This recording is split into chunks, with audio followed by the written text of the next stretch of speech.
ભાવ સ્વતંત્ર, દ્રવ્ય પરતંત્ર.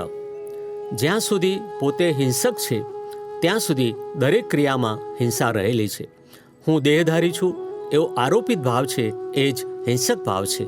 દાદા ભગવાન. જ્ઞાની પુરુષ દાદા ભગવાન કહે છે, ભગવાને ભાવ હિંસાને બહુ મોટી હિંસા કહી છે અને તે બધું આખું હિન્દુસ્તાન ભાવ હિંસા કરી રહ્યું છે. દાદા આગળ સમજાવે છે, ભાવ છે તે સ્વતંત્ર હિંસા છે અને દ્રવ્ય છે તે પરતંત્ર છે. દ્રવ્ય હિંસા એ પોતાના કાબૂની નથી, એટલે આ પરતંત્ર હિંસા પાળે છે તે એમનો પુરુષાર્થ નથી. એટલે આ જે દ્રવ્ય અહિંસા છે એ સ્થૂળ જીવો માટેની અહિંસા છે, પણ એ ખોટી નથી. ભગવાને શું કહેલું કે આ અહિંસા આ તમે બહાર પાડો એ સંપૂર્ણ અહિંસા પાળો. સૂક્ષ્મ જીવો કે સ્થૂળ જીવો બધા માટેની અહિંસા પાળો, પણ તમારા આત્માની ભાવહિંસા ના થાય એ પહેલું જુઓ. આ તો નિરંતર ભાવહિંસા જ થઈ રહી છે, પણ ભાવહિંસા કોને કહેવાય એ લોકો સમજતા નથી.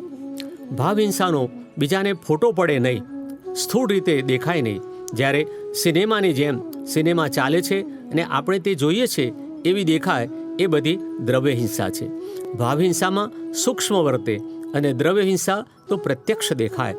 મન, વચન, કાયાથી જે જગતમાં દેખાય છે તે દ્રવ્યહિંસા છે. ભગવાને અહિંસા જુદી જાતની કહી છે. પ્રથમ અહિંસા કહી તો જેમાં આત્મઘાત ના થાય, પહેલું અંદરથી ભાવહિંસા ના થાય તે જોવાનું કહ્યું છે. તેને બદલે ક્યાંનું ક્યાં ચાલી રહ્યું છે, આ તો નિરંતર ભાવહિંસા થયા કરે છે. એટલે પહેલાં ભાવહિંસા બંધ કરવાની છે અને દ્રવ્યહિંસા તો કોઈના હાથમાં નથી. દાદા કહે છે કે આ જાહેરમાં બોલવા જેવું નથી, નહીતર જોખમ આવશે. આ તો સમજુ માણસોને જ કહેવાય. આથી વિતરાગોએ બધું જાહેર ના કર્યું. એ ભાવહિંસા બંધ કરવાની છે એમ તીર્થંકરોએ કહ્યું. તીર્થંકરો તો ડાહ્યા પુરુષ હતા. જ્યાં પગ મૂકે ત્યાં તીર્થ બને. છતાં દ્રવ્યહિંસા બંધ કરે તો જ ભાવહિંસા સચવાય એવું છે પાછું. તો પણ ભાવહિંસાની મુખ્ય કિંમત છે. ભગવાને આટલા શબ્દો કહ્યા કે તું ભાવહિંસા ના કરીશ પછી તું અહિંસક ઠરીશ. ભગવાન કહે છે કે આ માણસે કોઈ જીવને મારી નાખ્યા તેને અમે હિંસા નથી કહેતા, પણ આ માણસે જીવને મારવાનો ભાવ કર્યો માટે એને અમે હિંસા કહીએ છીએ. આ જીવને તો વ્યવસ્થિત મારે છે, પેલું તો ખાલી અહંકાર કરે છે કે મેં માર્યું, અને આ ભાવ કરે છે એ તો જાતે કરે છે. ભાવહિંસા એટલે મારે કોઈ પણ જીવને મારવો છે એવો ભાવ ક્યારેય ના થવો જોઈએ.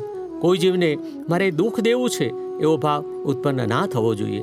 કોઈ જીવને મન, વચન, કાયાથી કિંચિત માત્ર દુઃખ ના હો એવી ભાવના જ કરવાની છે, ક્રિયા નહીં ભાવના કરવાની છે.